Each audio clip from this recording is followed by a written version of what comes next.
교회를 통한 복이란 말씀의 제목으로 은혜 나누기를 원합니다. 세상은 누가 뭐라고 해도 기쁨, 즐거움, 인생의 행복, 복된 삶은 돈에 있다고 그렇게 믿게 합니다. 그래서 정치에도 돈, 사회에도 돈, 문화에도 돈, 모든 인생의 모든 것들이 다 돈에 의한 삶으로 집착되어지고 있습니다. 과연 돈이 그러한 행복으로 또 돈이 즐거움으로 기쁨으로 모든 것이 귀결되는가? 실제는 그렇지 않는 것을 봅니다. 그래서 여러 통계를 보고 또 조사의 상황 결국을 보면 돈이 많이 가진 자가 행복 지수가 높아야 될 텐데 그 데이터, 그 조사의 내역을 보면 꼴찌 그룹에 있는 사람들이 오히려 돈이 많은 사람들이라고 하는 것입니다. 그래서 돈이 행복을 결정짓는 것은 아니다라고 하는 결론을 얻게 됩니다.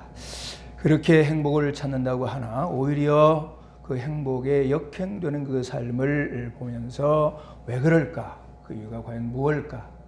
진정 인생의 참 행복은 하나님 밖에는 없고 하나님 안에만 있기 때문에 그런 것입니다. 이 사실을 성경에서 우리에게 깨닫게 하고 있습니다. 여러분, 인생이 어디에서 왔습니까? 인생은 만물을 지으시고 만물을 충만하게 하시는 주님께로부터 왔습니다. 오늘 본문의 23절을 보시겠습니다. 23절 뒷부분에 이렇게 기록하고 있는 내용을 우리가 확인할 수가 있습니다. 만물을 충만하게 하시는 이에 충만함이니라. 자, 여기에서 보시면 만물을 충만하게 하시는 이가 누구입니까? 주님입니다. 주님을 말씀합니다. 그 주님은 또한 어떠한 분인가? 요한복음 1장 1절에서 3절에 이렇게 기록합니다. 태초에 말씀이 계시니라. 이 말씀이 하나님과 함께 계셨으니 이 말씀은 곧 하나님이시니라. 그가 태초에 하나님과 함께 계셨고 만물이 그로 말미암아 지은 바 되었으니 지은 것이 하나도 그가 없이는 된 것이 없느니라. 여기서 말씀이 어떤 분을 얘기하는가? 요한복음 1장 14절에서 증명해 주는데요. 말씀이 육신이 되어 우리 가운데에 거하심에 우리가 그의 영광을 보니 아버지의 독생자의 영광이요 은혜와 진리가 충만하더라. 말씀이 곧 예수님을 보여주고 있습니다. 자, 결론적으로 만물을 지으시고 충만하게 하신 이가 어느 분입니까? 예수님입니다. 그 예수님이 곧 말씀이십니다. 그 예수님이 곧 하나님이십니다. 그 예수님이 곧 만물 안에 인생도 지은 줄로 믿습니다. 성경에 요한복음 1장 1절에서 3절에 말씀하는 것입니다. 주님이 아니고서는 지음받지 못한 일, 전부 다가 주님으로 인하여 지은 바 되었으니 우리 인생도 주를 통하여 지은 바 된 사실을 말씀하고 있고 말씀을 통하여서 지은 이 사실 우리가 요한복음 1장 1절에서 3절의 이 말씀이 창세기 1장에 연결되어져서 주의 역사, 말씀의 역사, 하나님의 역사가 함께 함축하여 말씀이 맥을 이루고 있는 것입니다. 그래서 주님을 통하지 아니하고는 만물이 지어지지 아니한 것이 없다. 모든 만물은 주로 인하여 지은 바 되었다. 그렇다고 한다면 우리의 인생 나도 주로 말미암아 지은 바 되었다라고 하는 그런 말씀이 되는 것입니다. 그러므로 그 인생의 모든 것이 만물의 주관자 안에 다 있는 것입니다. 아담과 하와가 에덴 동산에서 누렸던 참 기쁨, 기쁨, 참 즐거움, 참 평안, 참 행복, 모든 복된 삶이 만물의 주관자 되시는 주님으로 말미암은 것이다. 그렇다고 한다면 이 예수님 안에 인생의 모든 복이 다 있는 줄로 믿습니다. 에덴의 모든 복이 다 있는 거예요. 그래서 예수 밖에서 그 복을 잃었다가 예수 안에 들어온 자, 그 복이 회복되는 줄로 믿습니다. 이 예수님에게 있는 복을 우리가 누리는 삶이 되시기를 간절히 축복합니다. 그러기 위해서는 우리가 어떻게 살아야 하는가? 내 인생의 코드를 교회에 철저히 잘 연결시켜야 하는 것입니다. 예를 들어서 모든 전자제품에 코드를 연결하였을 때에 그 전자제품의 모든 기능을 내가 누릴 수 있는 것처럼 우리가 교회에 내 인생의 코드를 연결해야 한다.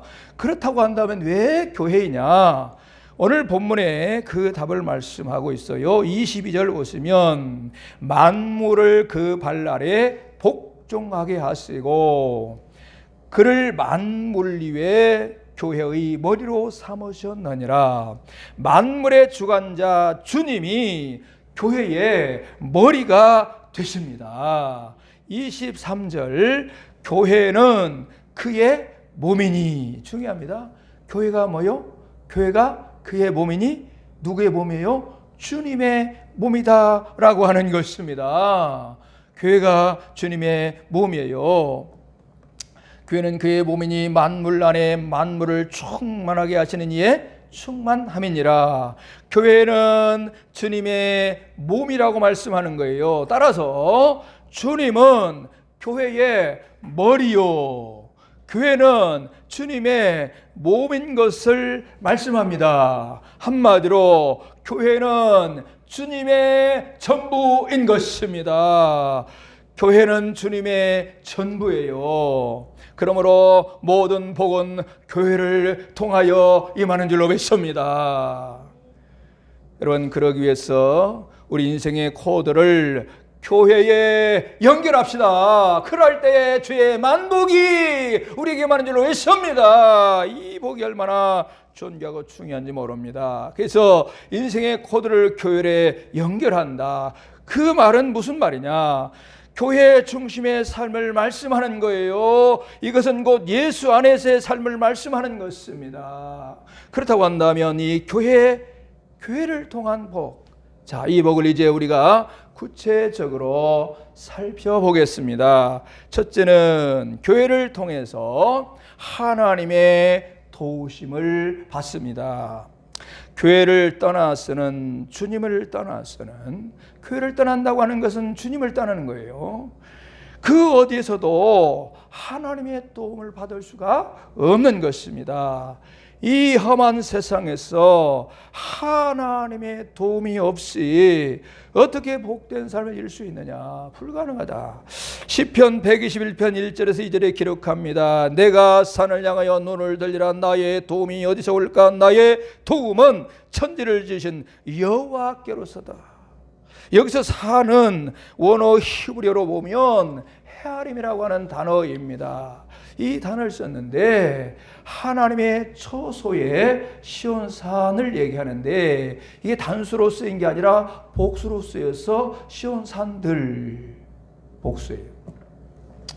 시온산은 하나님이 임재하시는 곳입니다.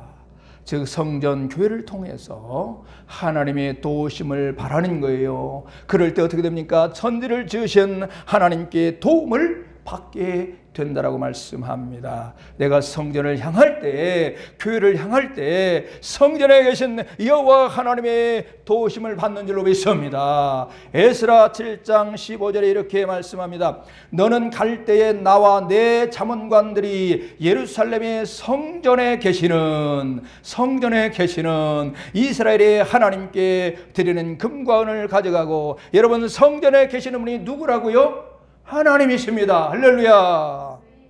그러므로 성전을 향하는 것은 교회를 향하는 것입니다. 하나님께로 향하는 것입니다. 교회를 향한다고 하는 것은 교회에 계시는 그 하나님께로 향하는 거예요. 그분의 도움을 받는 것입니다. 그래서 다니엘이 이국 땅에서도 예루살렘 성전을 향하여 하루에 3번씩 도움을 청하여 간성 기도했던 것입니다. 그 기도하는 그 삶, 그거를 용납되지 못한 그 현실 상황 속에서도 창문을 열고 기도하였어요.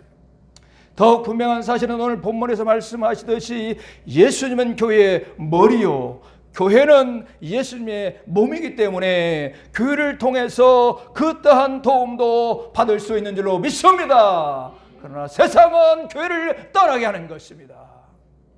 정말 안타까운 일이에요. 교회로 교회 중심의 삶을 세워가야 할 줄로 믿습니다. 그래야 진정한 도움을 받는 것입니다. 우리가 살 수가 있는 것입니다. 우리가 승리할 수가 있는 줄로 믿습니다. 둘째로 교회를 통해 기도 응답을 받을 수가 있습니다. 역대하 7장 15절에서 16절, 이제 이곳에서 하는 기도에 내가 눈을 들고 귀를 기울이니 이는 내가 이미 이 성전을 택하고 거룩하게 하여 내 이름을 여기에 영원히 있게 하였음이라. 내 눈과 내 마음이 항상 여기에 있으리라.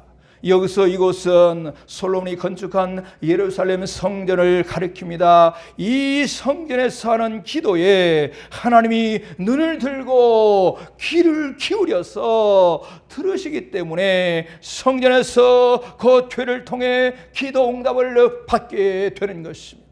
마가복음 11장 17절 기록된 바 내 집은 만민이 기도하는 집이라 칭함을 받으리라 하지 아니하였느냐. 내 집은 만민이 기도하는 집이라고 했습니다. 하나님의 집입니다. 교회는 하나님의 집입니다. 주님의 집입니다. 만민이 기도하는 집인 이 교회를 떠난 기도는 참된 기도가 아닌 거예요. 예수님의 이름의 기도가 아니에요. 교회를 떠난 것은 예수님을 떠난 것이기 때문인 거예요. 그래서 교회와 멀어진 사람의 기도는 결단코 기도 응답이 없는 것입니다. 교회를 통한 기도 응답을 받는 것은 곧 주님을 통해서 기도 응답을 받게 되는 것입니다. 세 번째로 교회를 통해 환난을 이길 수가 있습니다. 시편 27편 5절에 여호와께서 환난 날에 나를 그의 초막 속에서 비밀히 지키시고 그의 장막 은밀한 곳에서 나를 숨기시며, 여기 초막과 장막은 성막 곧 성전을 뜻합니다. 하나님께서 환난 날에 성전에서 우리를 비밀히 지켜주시기 때문에 교회를 통해 환난을 이길 수 있는 것입니다. 역대하 20장 9절에 이렇게 말씀합니다. 만일 재앙이나 난리나 견책이나 전염병이나 기근이나 우리에게 임하는 주의 이름이 이 성전에 있으니 우리가 이 성전 앞과 주님 앞에 서서 이 환난 가운데서 주께 부르짖은즉 들으시고 구원하시리라 하였나이다. 여러분, 여기 전염병은 오늘날에 무슨 병이에요? 지금 무슨 병이에요? 우한 폐렴 코로나19라고 하는, 오늘 우리에게 있어서 그래요. 자, 그런데 이 전염병이 오늘만 있었어요? 옛날에는 천연도로부터 시작해서 무수한 전염병이 창궐했었습니다. 또 여러분, 이 코로나19라고 하는 이 19라고 하는 이 번호에 주목할 필요가 있습니다. 여러분, 예전에 사스, 메르스 이런 것 등등 앞에서 전염병들의 여러 요소들, 수많은 요소들이 이런 코로나 바이러스의 한 일종의 한 부분이 계속해서 변종되는 것이 변종되는 것이. 돌연변이를 일으키고 또 돌연변이를 일으켜서 오늘의 지금 이 코로나 바이러스가 창궐해 있는 상황인 것입니다. 예전에도 있었어요. 자, 그렇다고 한다면 주목해야 할 사실 하나가 있습니다. 코로나19로 끝날까요? 아니에요. 1에서 19까지 왔다고 한다면 코로나 반드시 20도 있고 21도 있고 22도 있고 계속해서 돌연변이가 시작됩니다. 여러분, 연구진들이 연구에 몰두했을 때 이 코로나19가 과연 무엇인가? 그래서 처음에 이 바이러스를 채취해서 연구하기 시작하고 또 계속해서 채취하면서 연구해 나가는데 이것이 93번이나 돌연변이를 일으키고 있다고 하는 것입니다. 자, 무엇을 말씀드리고자 하는가? 앞으로 우리의 삶엔 이런 전염병뿐만 아니라 다양한 것들이 계속해서 창궐하는 삶 속에 살아갈 수밖에 없는 거예요.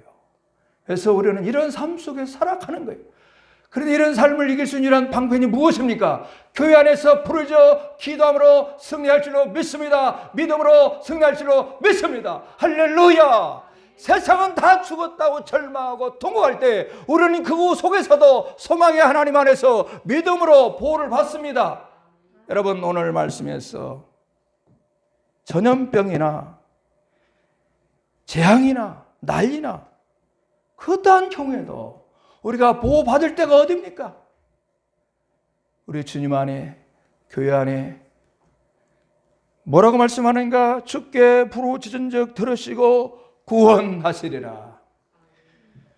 여러분, 계속 있을 환난 어디서 피할 수 있어요?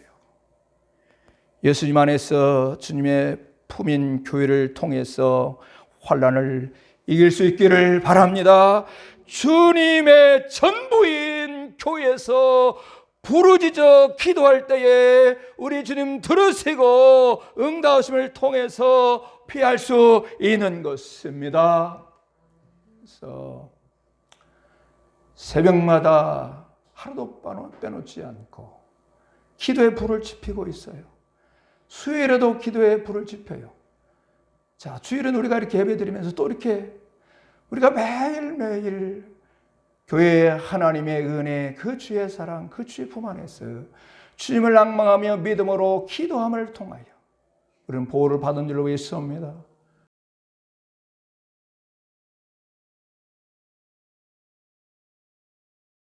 우리 신앙교회는 이 중심으로 새롭게 되어가고 일어서서 하나님이 과연 함께 하시길 원하시는 우리 예배요, 우리 교회가 되기를 간절히 소원합니다. 그 중심 하나님께서 우리의 가정을 지켜주시고 우리의 삶의 터전을 지켜주시고 우리의 가정, 우리 자손들을 지켜줄 줄로 믿습니다. 네 번째, 교회를 통해서 생수를 공급받을 수가 있습니다. 에스겔서 47장 1절, 그가 나를 데리고 성전문에 이르시니 성전의 앞면이 동쪽을 향하여 있는데 그 문지방 밑에서 물이 나와 동쪽으로 흐르다가 성전 오른쪽 제단 남쪽으로 흘러내리더라. 여기서 그 문지방은 성전 문지방을 얘기합니다. 성전에서 흐르는 생수가 출발이 되어지는데요, 에스겔서 47장 3절에서 5절에 보니 그 사람이 손에 줄을 잡고 동쪽으로 나가며 천척을 측량한 후에 내가 그 물을 건너게 하시니 물이 발목에 이르더니 다시 천척을 측량하고 내게 물을 건너게 하시니 물이 무릎에 오르고 다시 천척을 측량하고 내게 물을 건너게 하시니 물이 허리에 오르고 다시 천척을 측량하시니 물이 내가 건너지 못할 강이 된지라. 그 물이 가득하여 헤엄칠 만한 물이요 사람이 능히 건너지 못할 강이더라. 스며 약하게 흐르던 그 물이 발목에 적시더니 그 물이 점점 많아져 무릎에 적시더니 그 다음엔 더 많아져 허리춤에 오르고 그 다음엔 더 많아져서 헤엄을 쳐야만 하는 강이 되었다. 그렇게 말씀하고 있습니다. 시작은 미약한 것 같으나 그 나중에 창대한 하나님의 역사를 보여주고 있는데 이 생명의 역사, 생수 역사가 그런 것을 말씀하는데요. 그 결과가 어떠한 역사, 어떠한 일이 일어나는가? 에스겔서 47장 9절에 이렇게 말씀합니다. 이 강물이 이르는 곳마다 번성하는 모든 생물이 살고 또 고기가 심히 많으리니 이 물이 흘러 들어가므로 바닷물이 되살아나겠고 이 강이 이르는 각처에 모든 것이 살 것이며 성전에서 흘러나온 생수가 강을 이루고 그 강물이 이르는 곳마다 살고 번성하고 회복되었습니다. 여러분, 성전으로부터 흘러나오는 물은 예수님께서 공급하시는 생수가 되는 것입니다. 성전에서부터 흘러나와 강을 이루고 강물이 흐르는 곳마다 모든 것이 번성하며 회복되었습니다. 성전 곧 교회를 통해서 생수를 공급받으셔서 우리의 삶의 터전마다 우리 각 가정마다 여러분 살아나며 번성하며 되살아나는 회복의 역사가 있기를 축복합니다. 요한복음 4장 14절에 이렇게 말씀합니다. 내가 주는 물을 마시는 자는 영원히 목마르지 아니하리니 내가 주는 물은 그 속에서 영생하도록 솟아나는 샘물이 되리라. 예수님이 생수가 되신 것을 말씀합니다. 생수 되신 예수님을 교회에서 예배를 통해서 만나게 되는 것입니다. 여러분, 요한복음 4장 23절에서 24절에 영과 진리로 우리가 예배 드릴 때에 이 예수님을 만나며 이 예수님을 통해서 우리가 그 예수님을 통한 모든 만복의 은혜 역사를 경험하게 될 줄로 믿습니다. 그래서 예배가 그렇듯 중요한 것입니다. 예배는 죽음이 생명으로 변화되는 것입니다. 연약함이 강함으로 변화되는 것입니다. 모든 악함의 공격에서 철저하게 방어하게 되어주시고 하나님의 보호 안에서 생명으로 때 풍성히 얻는 하나님의 복의 은혜가 임하는 줄로 믿습니다. 여러분, 앞으로 계속되어진 우리의 인생의 여정 중에 여러분 지금보다 더한 그런 어려움들이 오지 않겠습니까? 그럴 때에 예배를 피하고 그럴 때에 교회 문을 닫고 그럴 때에 다 떠나간다고 한다면 진정한 참 하나님의 예수를 통해서 교회를 통해서 받는 복을 어떻게 받아 누릴 수 있다는 말입니까? 우리 믿음으로 다시 한번 일어납시다. 우리 신학교에 일어납시다. 우리가 이러한 어려움을 통해서 이 연단의 과정을 통해서 정금같이 나오는 우리 가정, 우리 성도, 우리 신학교회 되기를 소원합니다. 여러분, 우리는 여호와 하나님의 이름을 두신 곳, 즉 하나님께서 계신 곳, 우리 주님의 머리요 몸인 교회를 통해서 하나님의 도우심을 받을 수 있습니다. 기도 응답을 받을 수 있습니다. 환난 날에 보호하심을 받습니다. 영원히 목마르지 아니하는 생수를 공급받습니다. 이러므로 교회를 통해서 참 기쁨, 참 즐거움, 참 평안, 참 행복, 복된 삶이 열리게 되는 것입니다. 사랑하는 여러분, 교회를 통해서 이 복을 받아 누리시기를 주의 이름으로 축원합니다. 기도합니다. 우리 아버지, 주의 은혜와 사랑으로 인도